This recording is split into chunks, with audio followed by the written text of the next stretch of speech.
Yes, sir, Falcon fans and viewers all across the world. Thank you for tuning into another EP of Reporting Eligible. I'm your boy Berto, my co-host Bro Talk, better known as Bro Talk. Tonight we're giving you something to think about, something to talk about. We're 22 days away from the start of training camp, which I know a lot of us are stoked. We're excited. I am. Got plans in place to be down here in Atlanta. Can't wait for that. But needless to say, we're gonna, look at this 2025 ball club and see what it's like, man. But Bro Talk, how you been, man? What's going on down in your neck of the woods, bro? It's hot. It's hot in Texas.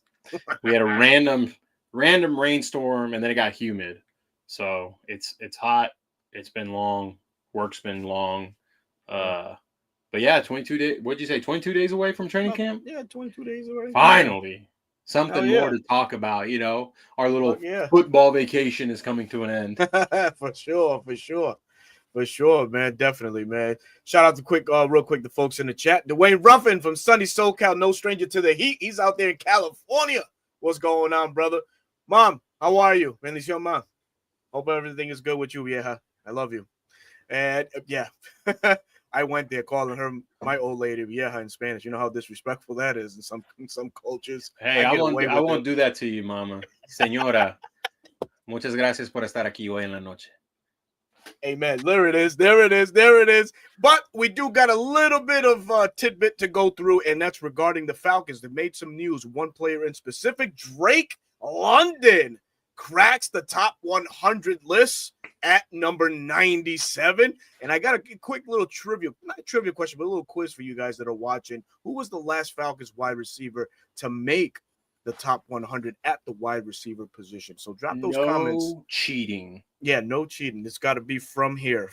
Let's see what you guys got. But yes, Drake London cracks the top 100 list. Of course, we're both very active on Twitter, and we see a lot of the comments. Some people felt like it was too early. He should have gone maybe a little bit lower. So 97, how are you feeling about that for Drake London? I think it's reasonable because the league, like many others, sleep on anyone that's a Falcon. And he finally made some noise, cracking 1,000 yards, cracking 100 catches. And that was with a mixture of Kirk Cousins and Michael Penix Jr. Right. So for those thinking he should be higher, hey, I don't disagree with you. It's going to come after this next season. I would expect him to at least be in the top 50 players next season. Yeah, very solid. It's very exciting to see what we got a small sample size of that Michael Penix and Drake London connection the last 3 games of the year. There's something organic there already so early on. Excited to see how Zach Robinson can maximize both young guys' potential going into 2025. Yeah, I'm in the same crowd, man. I think Drake, I think he can eclipse, man, what he did this year. 100 catches, well over 1,200 yards receiving. Man, listen, I think Drake is a 110, 115 style catch guy and well over 1,300 yard receiver. Easy, in my opinion. But obviously, everybody and their infinite wisdom and takes will say probably otherwise, which is okay. But needless to say, Drake London makes the top 100. Now, going on to that quick question, last Falcon wide receiver to crack the top 100 list. If anybody knows, Dwayne knows. Dwayne knows. He knows his history. Yes, he does. Yes, Calvin Ridley tuned in at number 65 in the 2021 season. Man, and that's a reoccurring for me. It's a reoccurring theme for these Falcons. Just blessed at the wide receiver position. There was really never no significant drop off. We went Roddy, Julio, Calvin, and now it's Drake London, Darnell Mooney. So yeah, passing on to the next topic, man. The much talked about Kyle Pitts, man. Kyle Pitts. Now, Kyle Pitts again in the news this week, really off of other teams' play and what they want to do to better their roster. Obviously, Jonnu Smith traded from the Miami Dolphins from the Pittsburgh Steelers No, To the Miami from Dolphins? no, From the Dolphins? Yeah, to the from Dolphins. I'm sorry. You, To the you gotta Steelers. look where Arthur Smith is. And Wherever Arthur Smith goes, he wants his tight end. Yeah. Obviously, he did it with from Tennessee to Atlanta or New England to Atlanta, and now Jonnu Smith is following that trajectory that is Arthur Smith. Yep. Arthur Smith gets his guy, and it just sparked, right? It sparked conversation. Oh, Miami has a void in a tight end. Trade Kyle Pitts. It's not worth it, man, for me. But is it worth trading Kyle Pitts in your opinion? And I'll go in with mine. If it's a low ball offer, no.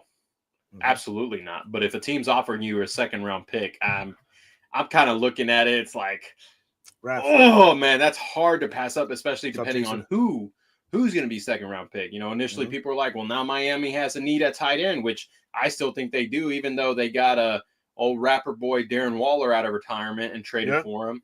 I still think that's a need for them. Does he fit what they're looking for? Yes, because he doesn't have to block all that much. You know, Jonnu Smith wasn't asked to block a whole lot in that Miami Dolphins, Mike McDaniels type scheme. You know, the Bengals, they have Gesicki, but hey, another vertical threat weapon, frees up Chase, frees up Higgins, frees up Pitts, honestly, because they're paying attention to the wide receivers. It all comes down to the offer. But will they get the offer? I don't think so. So there's no sense in trading him because you saw a little bit of glimmer, right? We're not asking Kyle Pitts to be that 1,000-yard tight end.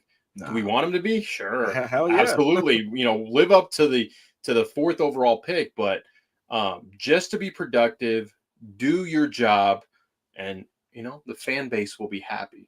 Just put it on tape. Yeah, I feel like Pitts can have that 750 to 900 yard receiving year for the Falcons. I really do. So if in terms of is it worth trading Kyle Pitts, I say no.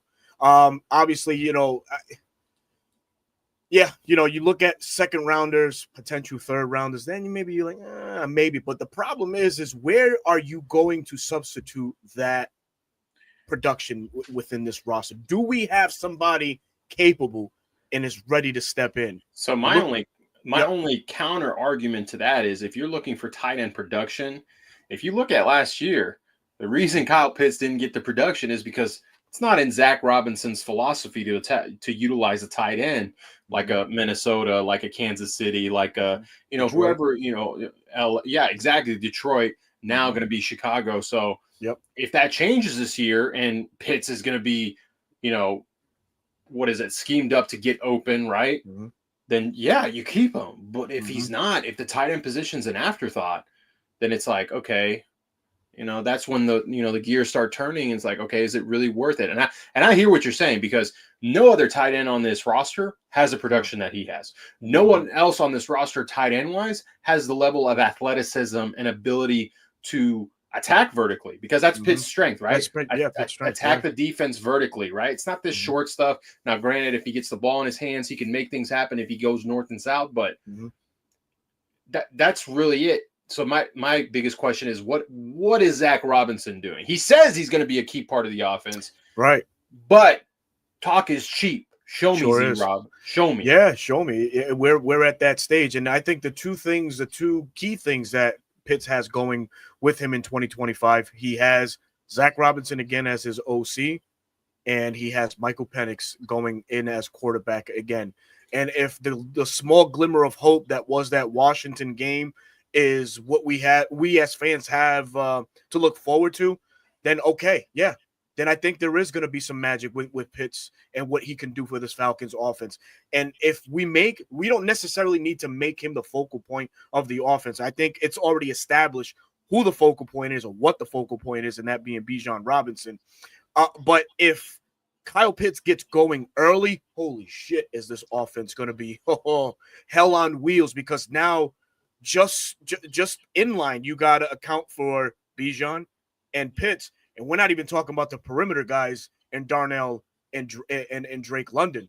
It's gonna be interesting. But again, like you mentioned, Z-Rob, it's on you. What do you do to scheme this guy open?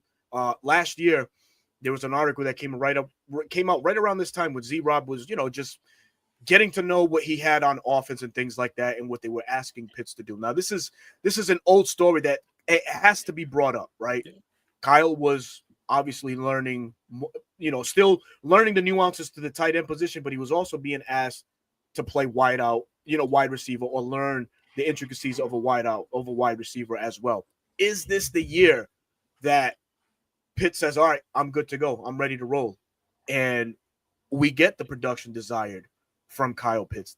So I'll hang my hat on that, and I'll wait for that versus whatever return and investment we could have got for Pitts. Sure. I want Pitts to make it hard for the Falcons to make a decision either at the trade deadline or at the end of the year. He's playing in his 5th year. Did he have a good enough season? Is this the Kyle Pitts that we're going to see going forward? Let's franchise him. And really, I think it's affordable. The franchise tag for tight ends is not, it's not earth-shattering. It's not breaking the bank. It's probably at 13, 15 million, right around there. It could be. If you can get him cheaper than that for a long-term deal, then do it. If the production was there and you see, okay, Kyle Pitts is actually a focal point of this offense. Yeah. Michael Penix Jr. does have the chemistry and does trust his tight end. Then, extend him. The cap space for the Falcons opens up next year because someone on this roster is going to get cut at minimum when the season ends. So you're going to have money to play with. So I agree with you. If the production is there, you like what you see, and it's like, okay, this is the Kyle Pitts we were all expecting. Give him that long-term deal, that 3-year deal. You can negotiate and say, Kyle, we want to secure you in. You're still going to be under 30 years old when this contract's up. So if you want to hit the market again, you can. You can, exactly. That's how you can work that out. Yeah. So, I mean, overall, I think it's a good problem to have for Atlanta. Yeah. In many ways, it's a good problem to have. Let me tap in right quick again to the chat, man. Some more people are tuning in. Raphael, what's going on? Jason Roberts, Mactown Dirty, KXPN, what's going on? The Crew, what's happening? Michael, what's going on, brother? Hope all is well with you, man. Ron Thomas is in the house. What's happening, fam? Thank you for joining another edition of Reporting Eligible. So we touched on Drake London, him making cracking the top 100. We just addressed the Kyle Pitts situation to some degree. But going into the 2025 season, the Falcons didn't have a home run per se in the free agent world, but we could say that they did have that in the draft. Obviously, Jalen Walker, James Pierce Jr., and then these DBs that everybody seems to be talking about, Xavier Watts and Billy Bowman. But the players that are already here, we got to talk about some of the Falcons that are under pressure going into 2025 to perform. A lot of the guys that we're about to mention are on their last year of their deals. We just spoke about one, and Kyle Pitts in particular, but there's other players as well that, it's essential for them to produce in 2025. So, Bro Talk, if you want to springboard this one here, if you have one name that you want to throw out, we can flop, or we can, whichever way, brother. What is one player for you? So, to start off, I think it has to be one of the free agent acquisitions, and he's not in his last year of his deal, but he was brought in for a pretty penny, and I think a lot of fans have their doubts, right? Because, didn't pan out on his last team, but we're expecting him to pan out on this team, and that's Divine Diablo. Wow. What does Divine Diablo bring to the table? Because a lot of people are like, well, don't forget about Troy Anderson. I don't think we have, but it's the question begs every year we have, is Troy Anderson going to be on the field? Is he going to be hurt? And that's why they signed Diablo, because it's who Jeff Ulbrich wants stylistically for his defense to play the will. But then they're talking about potentially him having the green dot, sharing that responsibility with Caden. So it's like when Caden came over from New Orleans, he never wore the green dot, and that was something new for him. Divine's never worn the green dot. He was the will in Las Vegas with Spillane. Las Vegas lost both their linebackers. Yep. So it's like, okay, Diablo, we're not expecting you to be an all-pro. We're not even expecting you to be a Pro Bowl, but we're expecting you to help elevate this defense. Were you worth that signing? Absolutely. Real quick, shout out to Carrie, who's in the chat. What is going on? What is going on, Miss Carrie? Oh, God. The menacing look. Hold on. I know why she's in here. USA just won their match. They're in the Gold Cup final. Don't worry, Mexico will be there shortly. We'll have another border rivalry. I mean, we do that every day, anyways. Politics aside. Oh, yellow. Moving on. Yeah. Damn, we can get political too. Not to mention, man. But okay, you said Divine Diablo. I'll raise you a Troy Anderson, who you just spoke about. Troy Anderson in that 2022 class was drafted in the second round, and out of 56 available games that he could have taken part of, he's only played half of that. Been injured the last two seasons, excuse me. And you brought in the draft a off-ball linebacker who's going to be used as an edge. I'm talking Jalen Walker. We don't know exactly how the Falcons are going to use him, even though we've received word and stuff like that, but things do change, right? So how many snaps is Troy going to lose because Jalen's around? Because, as you mentioned, Divine Diablo, Caden Ellis. It's something to think. You know, we got a glimpse of how good he can be in that New Orleans game last year. Took, defensive player of the week honors. But that was it, man.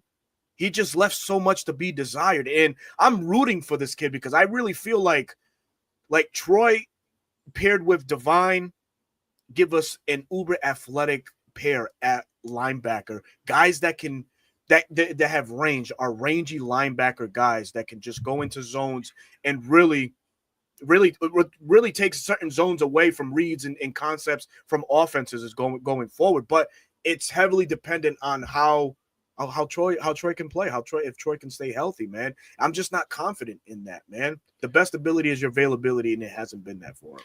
Yeah, you pointed to it. You saw glimpses of him, because he's changed positions so many times in college, high school, and then in the pros. It's like, okay, he's figuring out linebacker. He's figuring out his keys. He's playing with instincts. He's using his speed and size. Yep. But then you get hurt. And it's unfortunate because it's like, I know he's taking care of his body. He is a professional.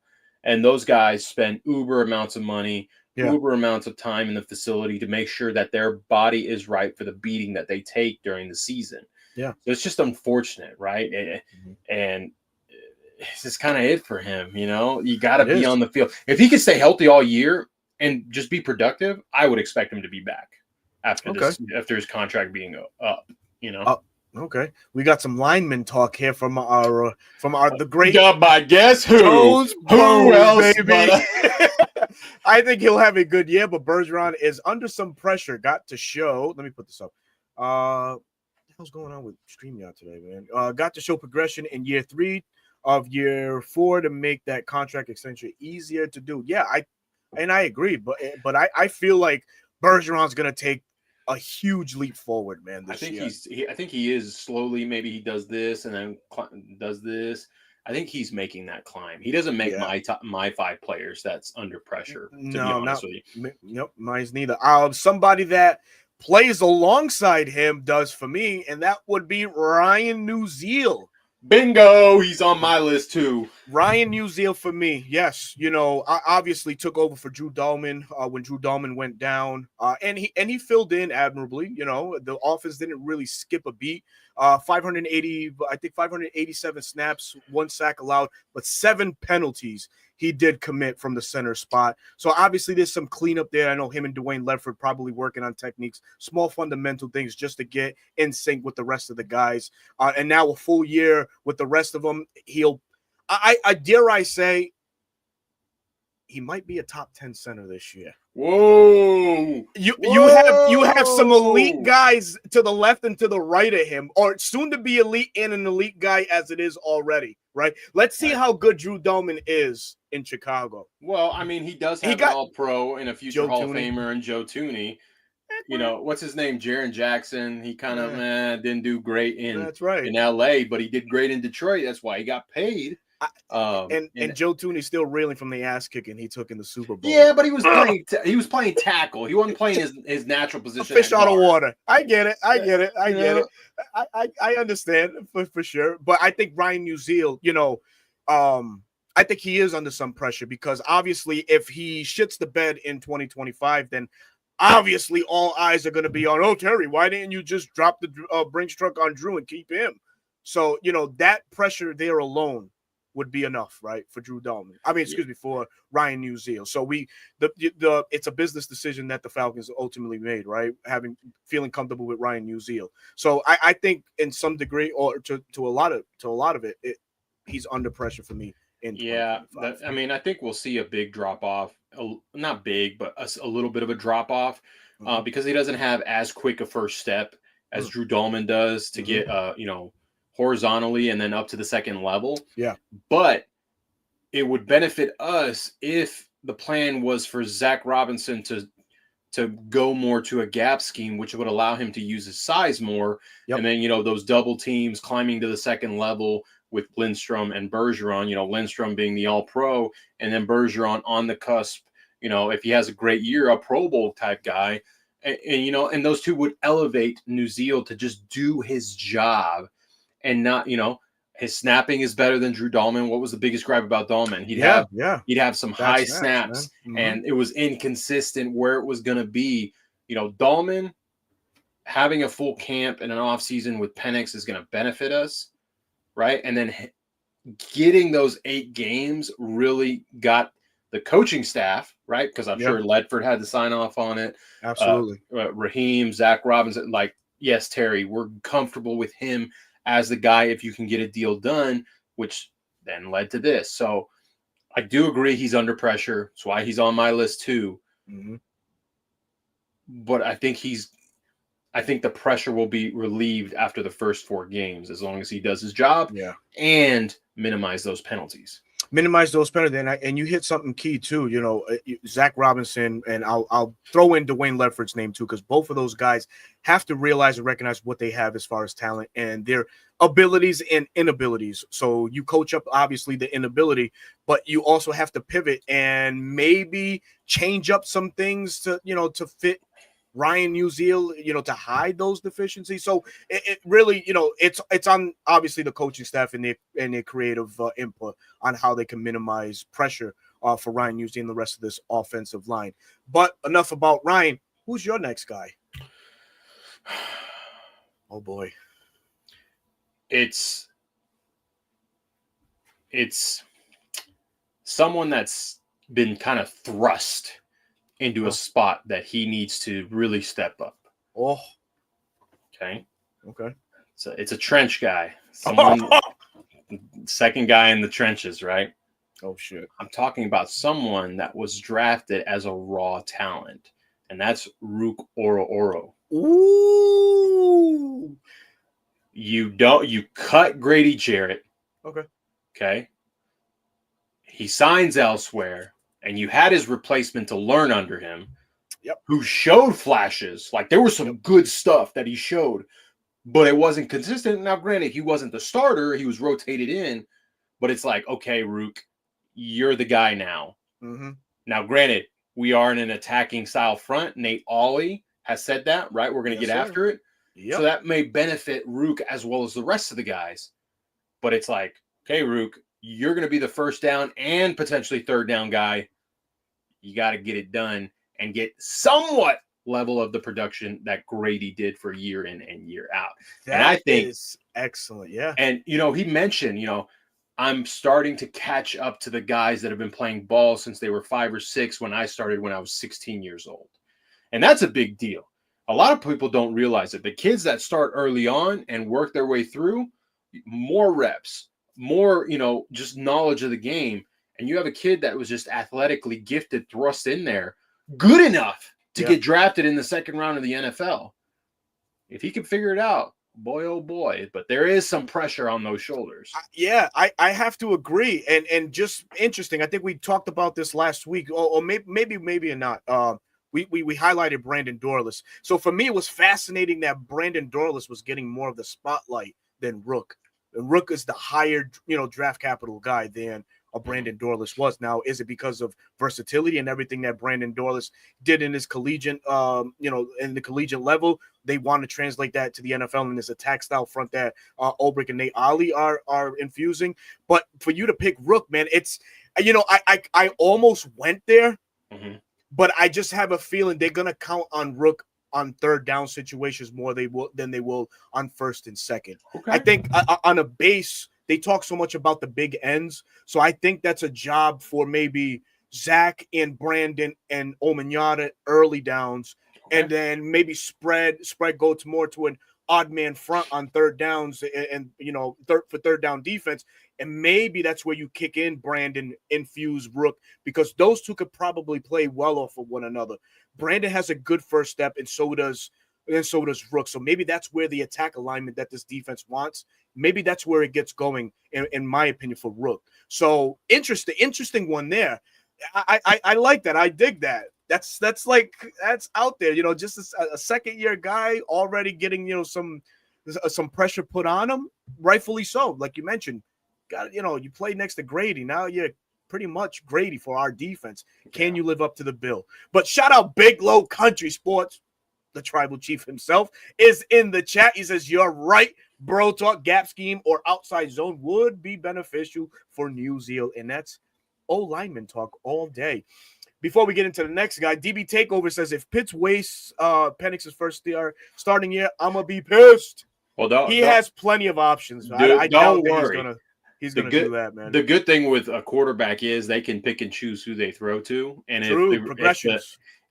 If the chemistry isn't there early, I mean, hey, it's my job over yours.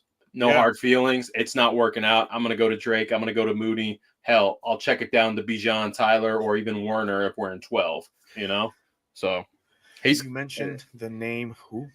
Warner? Charlie? Oh, don't do that. Werner?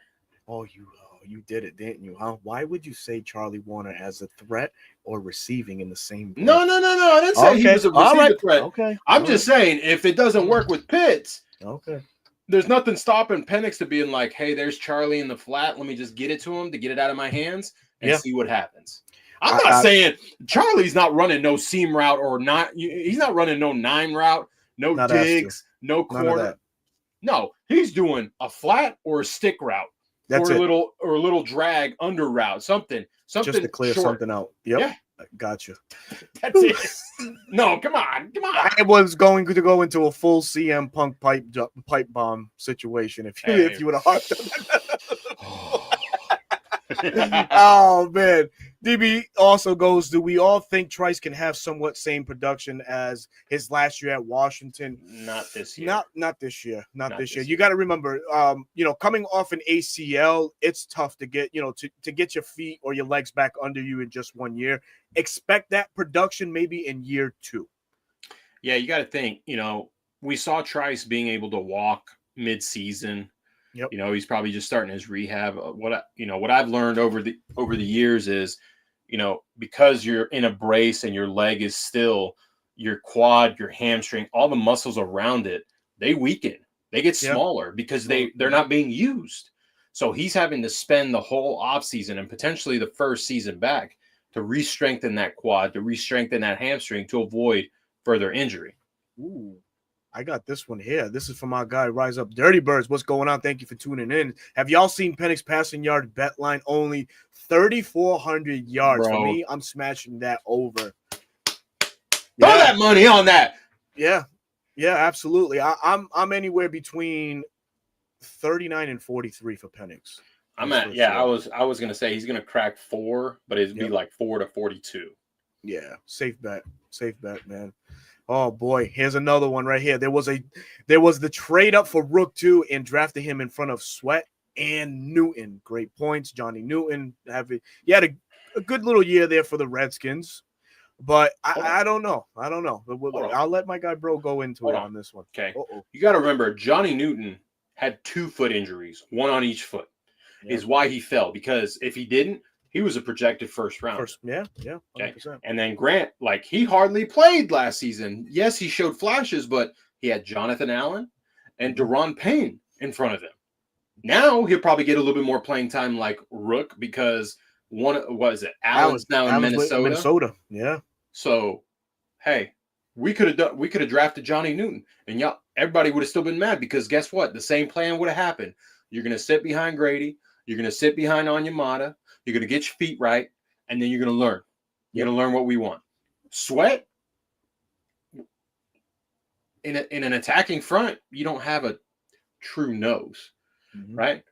You don't have that big body. Now, Sweat is a very athletic big boy, but he just doesn't fit what we would want to do. Gotcha. Very well said there by our guy, Bro Talk. All right, next for me is a guy drafted in the same year as Troy Anderson, another 2022 draftee, and that's Arnold Ebiketie, man. Dr. Arnold Ebiketie. Dr. Arnold Ebiketie. Dr. Pass Rush, Dr. Whatever. He better doctor himself down and get shit going. Because before you get into it, give me a realistic expectation for Arnold Ebiketie. Like, what do you say is a successful season for him? Good question. He's been consistent in this metric, 6 sacks back-to-back season, right? Okay. If he cracks 8 to 9, it's successful. And the reason why is that means you have possibly outproduced the rookies on the team now. Even a Leonard Floyd, a veteran that knows a thing or two about pass rushing. That's where I would go with Arnold. If he can do that, I would absolutely consider that a good year for Arnold, and make it interesting for the Falcons because he's on his last year. Do the Falcons pony up the money to re-sign Arnold, having just drafted a James Pierce Jr.? Hell, even having a Caden Ellis who knows how to rush the goddamn passer. There's a lot of guys that can get after it better than Arnold. Arnold's luck changed last year after the bye. And when the Falcons implemented more wide 9 to the defense, to the base of their defense, if we trot out more odd man fronts and he's that wide, maybe there's a reason to get excited about Arnold. But I'll tell you this: I would want Leonard's speed, I would want James Pierce's speed before I would want Arnold Ebiketie in that situation. So for me, he has pressure going into 2025 to just really show more than the rooks and the vet that's here already, him being the vet himself, Arnold. So, yeah, that's one guy for me that has pressure going into him for 2025. So I didn't put him on my list because you mentioned it. We drafted all these guys. We brought in all these pass rushers. So he's not having to be the guy. Right? A 3-down guy. Because if he was going to be asked to be a 3-down guy, set the edge on the run, it was going to be a recipe for success. Because absolutely, I think Bones just put in the chat, he is a true pass rush guy. Yeah. Just go get the quarterback. That's it. You're a NASCAR package guy. Get in there and beat your guy one-on-one and get to the quarterback. And that's all. If that's all he can do, hey, okay, great. But because he's not has to be that guy that maybe like a Jalen Walker soon will be, a James Pierce Jr. soon will be. That's why I don't think the pressure is completely on. But I get where you're coming from because it's like we drafted you in the second round to help us with our pass rush and potentially be that outside linebacker, edge rush guy that could play 2, maybe 3 downs. And it just hasn't panned out. And I think we know where he's at because if it's a passing down, he knows what he has to do. And we've seen him be good at it. Little cross chop action, a little stunt inside, and a little just dip of the shoulder and rip under, get to the quarterback type move. So we'll see. We'll see how he's utilized. Maybe he'll learn something from Max Crosby. I think he's at that pass rush summit. Or he was at the pass rush summit. Travis Preston, my guy, thank you so much, man. We definitely do greatly appreciate that one right here. There it is. Yep. Go ahead. Question for you guys. Do you think Rook can get 30 tackles and 2.5 sacks like Rook did? He meant Grady. He meant because Grady had 30 and 2.5. Yep. I think he can get close. I don't think it's fair. I think the pressure is for him to do that. Absolutely. But I don't think it's fair to say, hey, you need to get at least 2.5 sacks and 30 tackles. Give me a couple, if you give me 5 to 10 TFLs for the season, I think 2 sacks, you can do that. Hey, I think we're on the right way because we knew he was a raw talent and he was, just someone that was going to be molded how the coaching staff wanted to. Yep. And again, attacking the attack style defense better suits a guy like Rook, who has a phenomenal first step, man. Love it. So who do you got? What do you got next? Who's your next guy? I'm going to go. I know you said players, but I'm not going to do players. No, hey, go right ahead, bro. I think even though it's his first year here, it's Jeff Ulbrich. There is a lot of pressure on that man's shoulders to get this defense from the bottom to at least middle of the pack. Oh, God, please talk to me. Go ahead. At least to the middle of the pack. We're not expecting elite, right? Right. Top 10 defense, if it happens, oh my gosh. Like, okay, let's get excited. But that's not realistic. Realistic is from the 15 to 20 range because we've been bottom 20 and worse, right? What did we finish total defense? Like 27th, 28th last year? So anything above 20, I think would be a huge win. But there's a lot of pressure on him because he's bringing new material. He's asked to do what Raheem does. He's now having to reteach the guys everything. Hence why the last guy was let go, because he could not teach and get the guys to understand. That's what makes a good coach, a good to great, even elite coach, is being able to explain, to teach, and get all the players to understand your vision and execute your vision. So wonderfully said. Okay. I think that's where the pressure is going to come from, because we were a decent defense away from being a playoff team last year. Exactly. A decent. I'm not talking about a good. No, just a decent defense, and we're talking about a wild card game potentially in Atlanta. Potentially, absolutely. So I'm happy you said Jeff Ulbrich, and he was close to making the list for me. You and I, we've talked about this. I've talked to other folks about this too. Third down defense and red zone defense is where we severely shit the bed under James Pond last year, right? Under Nielsen, we were a very respected defense, finishing third and fourth, and third down defense and red zone defense. I'm going to go out on the limb and say that's priority over pass rush. And I think Bones and I had a quick back and forth on Twitter about this, because what is a good pass rush when you can't get off the field on third down? Yep. So the guys are gassed. The guys are gassed, right? So third down defense percentages go up for offenses converting easily and offenses converting in the red zone, scoring TDs, right? So you have to come in and solidify those two numbers. I'll give you the quick stat right quick. Under Ryan Nielsen, we ranked third on third down defense with a 33% efficiency. In 2024, we ranked 31st, allowing 45% of offenses to do as they please. In the red zone under Nielsen, 45% ranked number 4th. In 2024, we've ranked 28th, allowing 64% of would-be opponents scored just as easy on the Falcons. So I think going into 2025, that's the focal point for this Falcons defense to get right. We have the pieces. Jeff has the pieces. I guess I think it's shoring those two areas up. And then we can start talking possible middle of the pack defense. Yeah. Depends too how quickly we gel. Yeah. And sure. We do have a good mix of veteran and young guys where the vets can coach up these young guys in certain situations. But Jeff Ulbrich, I love that. Love that. Absolutely, man. Abso-freaking-lutely. Who you got? Hold on. James Pond. That's what we took that off of somebody. Somebody had said that in the chat one time. Yeah. And yeah, so that's where that came from. So who do I have next? Oh, baby. This man is on the cusp of seeing a lot of number ones, and I'm not talking Roman Reigns, tribal chief stuff.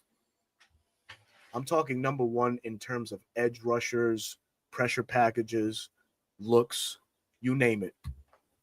Caleb McGarry.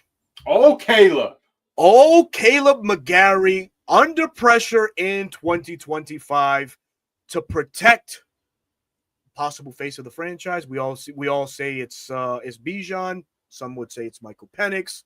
But regardless, gone are the days of Jake Matthews holding that position down, having to be the blindside protector for all these right-handed quarterbacks that have been through Atlanta.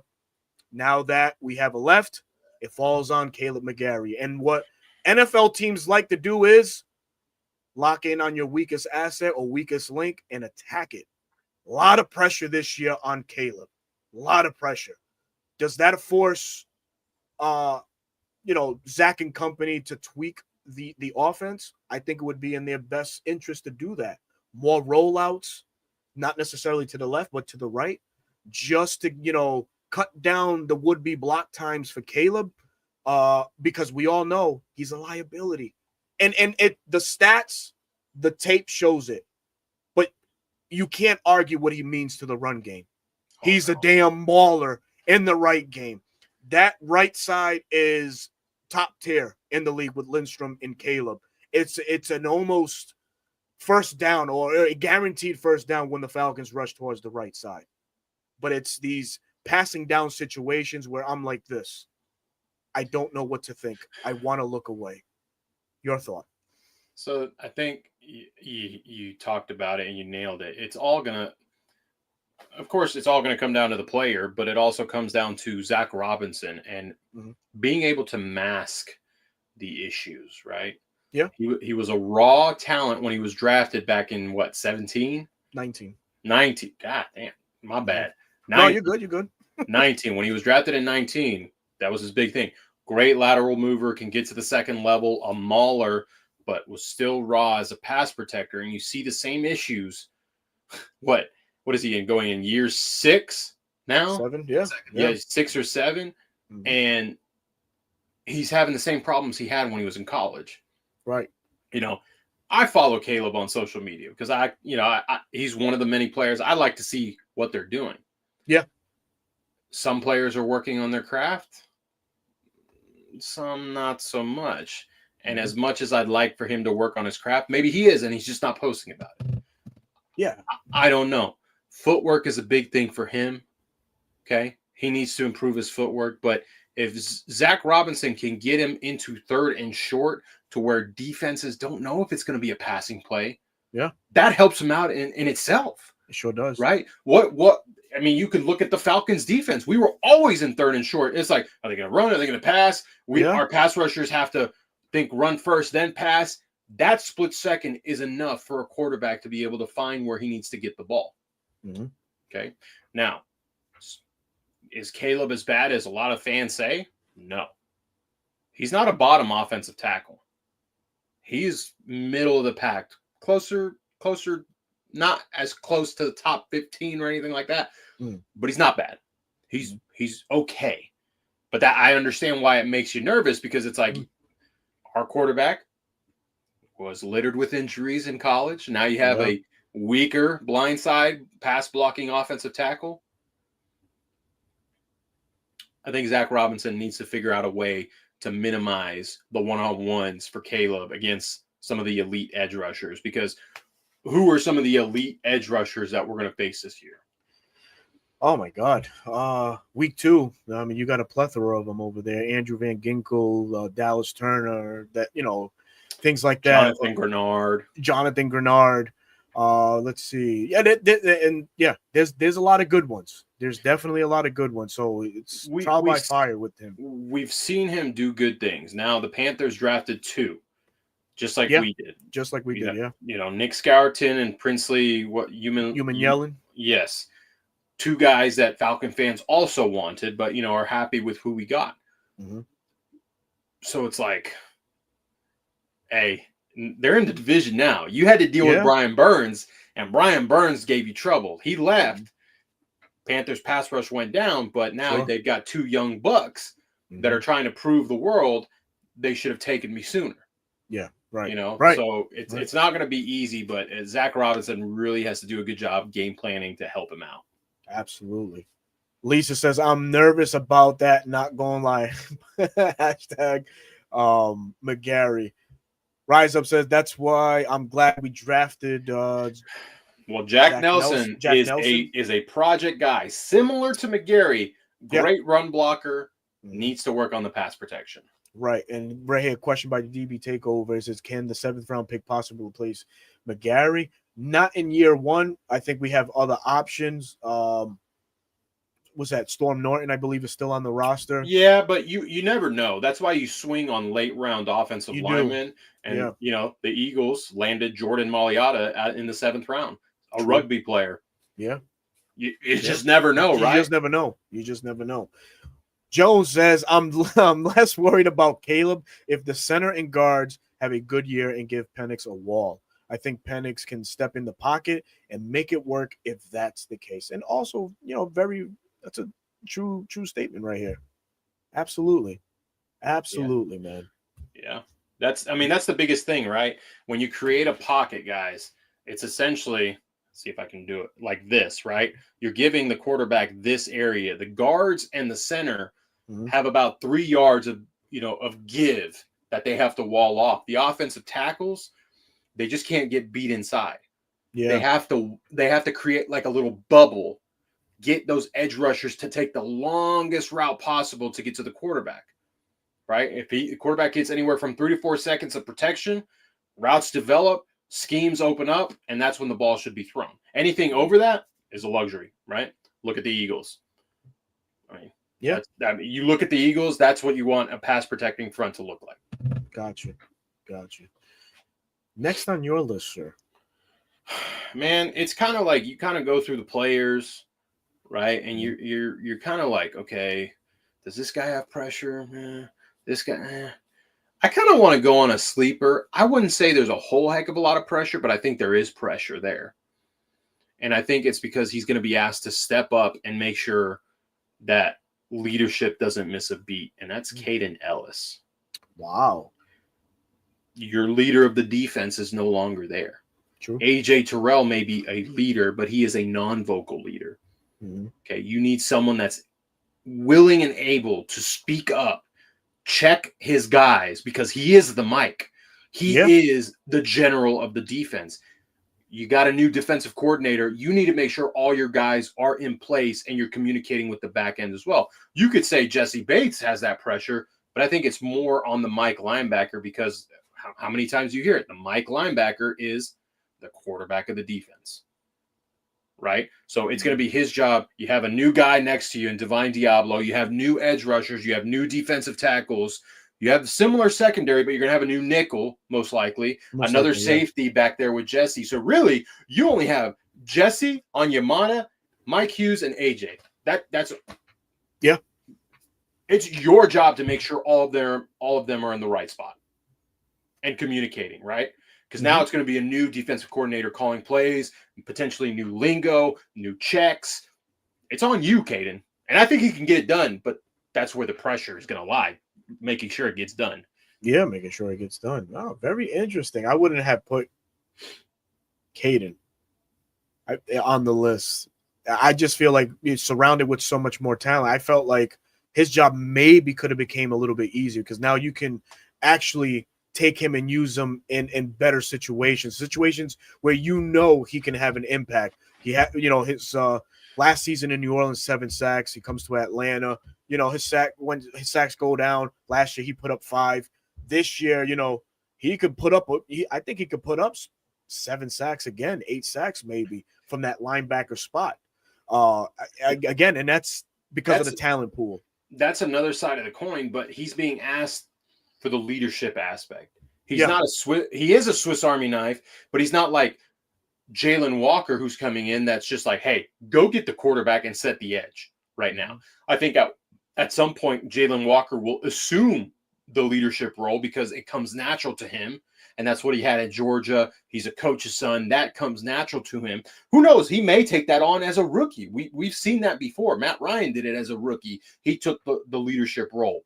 Yeah. But Caden can't just be like, okay, I'm going to rush the passer. Like, y'all good? No, he has to visually and communicate, make sure everyone's communicating and on the same page, because he has the responsibility of the Mike linebacker.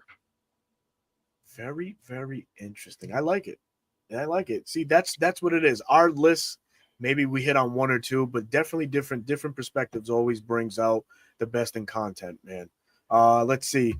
Jones Bones says, what about Young Wei Koo? Oh boy, he's under pressure to make it out of camp as the starter, right? 1000%, man. And that's the thing that folks I'm sure a guy like Jones, and you know, let me not feel like I'm slighting anybody, but if y'all paid attention to the preseason last year, that's where it started. Preseason last year is where it started for Young Wei Koo. I was like, wow, this guy's missing chip shots. What's going on here? And then that just slowly started inching its way into the season, and more before he landed on IR. So I think the last one for me is Kyle Pitts, and we talked about Kyle Pitts at the beginning of the show. I almost put him on the list, but then we talked about him, so I was like, "Oh, honorable mention." Yeah, but honorable mention. Yeah, absolutely. Honorable mention. Yeah, absolutely. Is Kyle Pitts going into 2025? You have to make it. You know, to summarize it, you got to make it worth Atlanta's while to keep you past this year in 2025. Yeah, that's it. There's no more room for error, no more room for excuses. You've gone through your learning curve that was the Zach Robinson offense and what he needs from you. Now it's time to put up or absolutely shut up. So so we'll honorable mention Kyle. So what's another individual that could potentially go into the season with? I think it is Young Wei Koo, because I thought about saying him, but then Caden sparked in my head, because even if he wins the job in camp, he missed a lot last year. A lot of people that love special teams were noticing his form differ from other kickers, where his hips were tighter, right? It wasn't as, his hips didn't open and swing as much as some of these other kickers. So you were like, okay, it's on the right hash. Like, is he gonna make it? Is he gonna make it? Is he gonna make it? Like, PATs became like, you gotta hold your breath. How many games did we lose because the kicking game was inconsistent last year? And it wasn't just him, right? When he got hurt and got put on IR, it was the guys after him as well. But even when Young Wei Koo was kicking, we lost I don't want to say 2 or 3 games because he missed some kicks. Yeah. So okay. I agree with Bones. He's got pressure, even if he's got pressure going into camp, and even if he wins the battle, he's got pressure. He's got pressure. Clark Phillips III, maybe. Why does he Nickelback spot? Why would you say he has pressure? Oh man. We brought in Billy Bowman. As I look at the depth chart, Billy Bowman, fan favorite, all ready to come in and take time away. But right now he's penciled in behind Mike Hughes as the second string right side cornerback. D. Alford is here, but I don't expect D. Alford, really to make it out of camp. I think he's just here as a camp body. And hold on. Hold on. This is worth mentioning here. We got breaking news. What do we got on tonight's dish? So we got a salad. More important than Clark Phillips. You put the breaking news symbol? I sure freaking did. Okay, look, we got a salad. Okay. So we got some grilled chicken right here. We grilled last night. Got some apricots, some spinach, a mixture of gorgonzola cheese, pumpkin seeds, some berries. Just a salad my wife normally makes, but she did make her own homemade ranch. Look at that. Jesus, Lord have mercy. Look at. Sheesh. I don't do ranch. You don't do ranch? Man, don't tell me you're a blue cheese guy. I'm none of that, bro. I don't do salad. Do you just have a question? Wings? I don't do ranch on my wings, man. Chat, eat them up. Anyways, what was your question? What the hell is a gorgonzola pea or whatever? What'd you say? Not a health nut, man. We need to just open up your palate. We need to open up your food palate. Okay? I hate cold cuts. I hate salads. Why do you hate salads? A good salad on a hot day is it's. You ever had a wedge salad at a steakhouse? A what salad? A wedge salad. Bro, I don't know. Somebody in the chat, get this man. Wait, look at it. It's burnt on that Al Michaels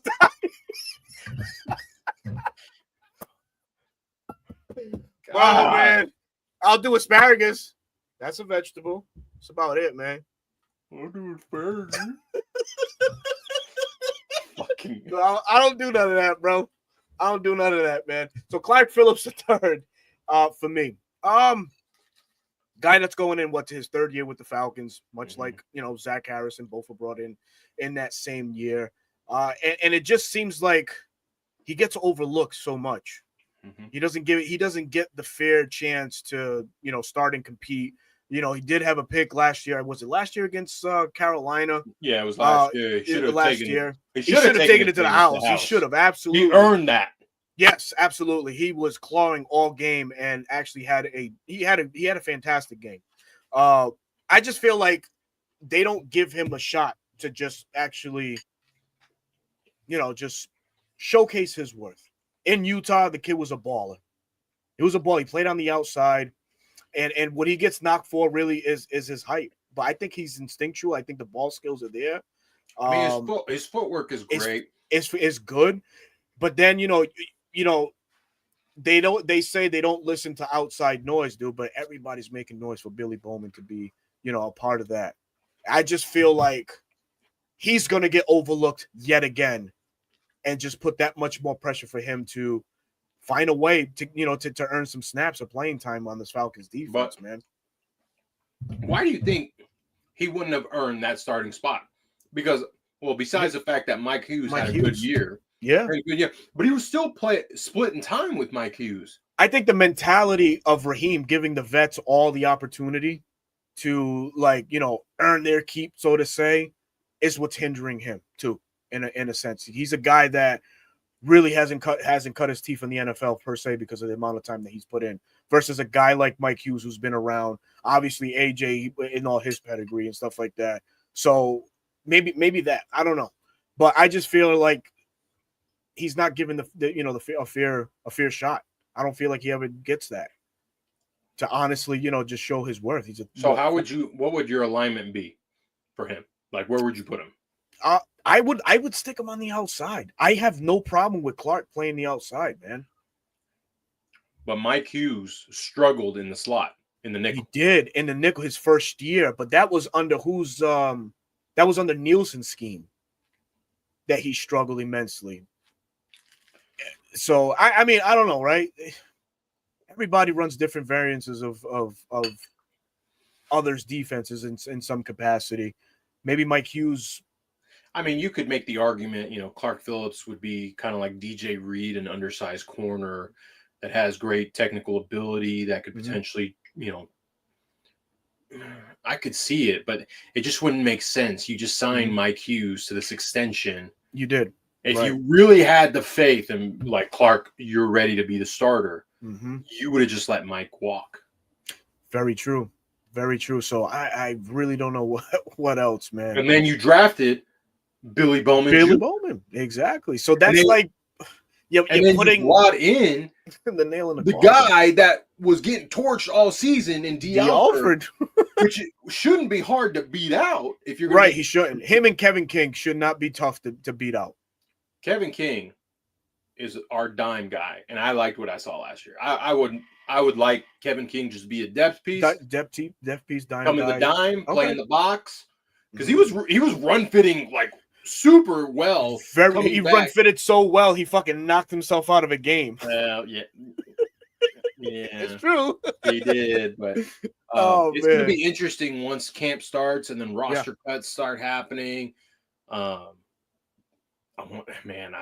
nervous because we have some good players. It's like, who's going to get cut and then picked up by another team and then shine, and then our fans be like, "Oh, see, Terry again." Yeah, Terry again. I mean, we have last year's preseason darling in Natron Brooks, who plays physical, short-statured guy too, but he plays like a dog, man. He's a special teams guy too. He can yeah. So I'm trying to see who else. And then we have Lamar Jackson. Not that Lamar. But then we also brought in the biggest undrafted free agent name in Kobe Bryant. Kobe the Mamba Bryant, baby. Yeah. He's an outside guy. He's an outside guy. He's not an inside guy. He's an outside guy. By trade, would he play the inside if he was asked to? Sure. What competitor wouldn't? Right. But he's an outside guy naturally. Yep. What up, Unc? Glad you could be here this evening, man. Hope all is well with you, man. And happy 4th of July to you. Happy 4th of July to everybody, man. Hopefully everybody has a safe one out there this weekend. Yeah, man. And Kobe, for those that may expect him to make some noise this year, temper expectations. I think he's a year away from doing that. I think he needs to add more football weight before anything. You know who he looks like body-wise? Maybe not size-wise. Sauce Gardner. The lankiness, yeah. The attitude, Sauce, the spiciness, yeah. The Sauce has weight on him, you know. What a Sauce, 190, and he's like $160, $170. Yeah, about $170 or so. And that was Emmanuel Forbes' biggest thing, a first-round guy. Yeah, first got route. Yep. But he was too small, and that's why he got waived. He's now a backup in LA, who's potentially a project guy. So, you know, we all like Kobe. We like the attitude. We like the chirpiness, right? We need that on our defense. We need chirpiness. We need that attitude. Would love to see him make the team. I'm hoping he does. I'm hoping he does too, man. I'm hoping he does too. It's going to be interesting roster cuts. Falcons have a good problem on their hands, man. Uh-oh. No, you didn't. I saw Sauce at the Fanatics Fest. The one that we were at? Oh, hell no. That's dope. Did Berto tell y'all who he saw? Who did I see? Michael Vick? Yeah. Oh, God. He saw Cam Jordan and called him washed. Oh, okay. I have to tell this story. Yes, I have to tell this story. So the Fanatic Fest was a couple weeks back. I saw the lovely Miss Lisa there. It's a wonderful event. I highly recommend everybody to go to that, especially if they go down to Atlanta or if you're up here in the Northeast and they go to New York. Go. Highly recommend it. So much fun. I was coming from actually the Vic session that I had. It was a meet and greet and stuff like that. Picture, autograph, you name it. Had that. I was coming around, and there's where he was from, where he was at, and there's this side door that was there. So as I'm coming by to grab my picture, here comes Cam Jordan out of that door. Now we're literally like this. I gotta get with the camera. Here we go. I'm here. He's here. We're face to face. I'm in my full Falcon attire, got my jacket on and everything. He looks at me. I look at him, and I say, "Bro, you're washed." And then he looked at me, and man, I know this man was screaming and saying a bunch of expletives in his head, but he kept it to himself. I'm surprised. He kept it to himself. I was expecting him to just go all in. You mother, beep, beep, beep, all of that. Yeah, be like typical Falcons fan or something. Typical Falcon fan. He did say extra right tackle. And I proceeded to say something else, and then he ran. Well, he didn't run. He walked away. I have it on footage. He said, ask his daddy. Ask his daddy, McGarry. Yeah. Okay. Yeah. That's how we know you're washed, when Caleb McGarry's your daddy. Facts, bro. Facts. But yeah, that was an interesting encounter there, man. I was like, oh, I said that made my day right there. I literally right there, man, face to face. I looked at him. You're washed. It made me so proud. Berto made me so proud. It was fun. I mean, these guys are just, walking around as actual fans of other things and things like that. Talk your ish, Berto. Cam Jordan is so absolutely. But fun times, man. But Bro Talk, if you want to add anybody, we've come up on the hour already. Definitely want to thank everybody. We're close to 350 viewers right now, man. We definitely appreciate everybody tuning in this evening. And since we got you all here with these eyes, please, if you haven't already, subscribe to Dirty Bird Central on YouTube, and also platform for myself here, 95 North Falcons Talk Show on YouTube. But yeah, Bro Talk, anything you want to add? No, I think we covered it. Pressure's on the team as a whole. Right? Mm-hmm. It's playoffs or bust at this point. Honestly, it's like last year, right? We said that. Division title, playoffs or bust. We're not asking, listen, Raheem and company. We're not asking for a Super Bowl this year. Do we want it? Yes. Of course. but we want to make the playoffs and win the NFC South so we can shut up those guys in mid Florida because they like to yap and say, "Ooh, we're the elite team," and then the Swamp Fest who still thinks they're relevant, but they're going to be picking in the top 3, and then the guys north of us who all of a sudden think they're the team to beat when they have a couple game stretch. Raheem, please, division title, NFC South. I want to buy a shirt. 2025 NFC South champs. Absolutely. Make the playoffs. Maybe you win one. If you don't, not a big deal. You build off of that. There you go. There's nothing more to be said. Yeah. I think that just wraps up the show. While you're in your shtick there, please let them know where they can find you. As always, Dirty Bird Central on YouTube and TikTok. Daily football content. It was a busy month in June. Content was lacking for me, but I'm back. It's a new month for new opportunity. July. I'll be ripping it, especially with training camp starting just after. What day does it start, Berto? Wednesday, if I'm not mistaken, the 24th. Players report Tuesday the 23rd. Hit the field on the 24th. Okay, so it's just after my birthday. I do turn another year on the 20th of July. So the content will be ramping up, and we'll be doing a show in Berto's hotel room. So stay tuned. And then at BK Square, daily tweets. You already know what it is. Bantering here and there.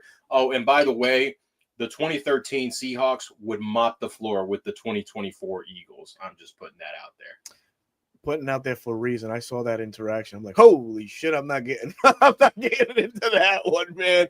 But as you already know, man, I'm your boy Berto, host of the 95 North Falcons talk show. And again, we thank you so very much for tuning in to another episode here on Reporting Eligible. Oh, and by the way, you can also find me on Bleacher Report live every Wednesday, which there's going to be a change. Let me make that announcement now. Next week will be the last show for all content creators through the Bleacher Report app. They're revamping. They're going to more a stylistic approach and engagement approach. So we're all going to get new assignments, for the rest of the month. And then next month, oh, baby, you're going to get sick of this face because I'll be featured heavily on Bleacher Report, breaking down games and giving post-game reactions. So please, please, please tune into that. That is on Bleacher Report starting now in August. But we'll give you what's left of this Wednesday lovely evening. And catch us back next Wednesday at 9 or 9:30. We'll let you guys know what time. And again, if you guys have any plans for the 4th, please be safe. Please take care of your little ones. Eat up, enjoy, but just don't have any wedge salad.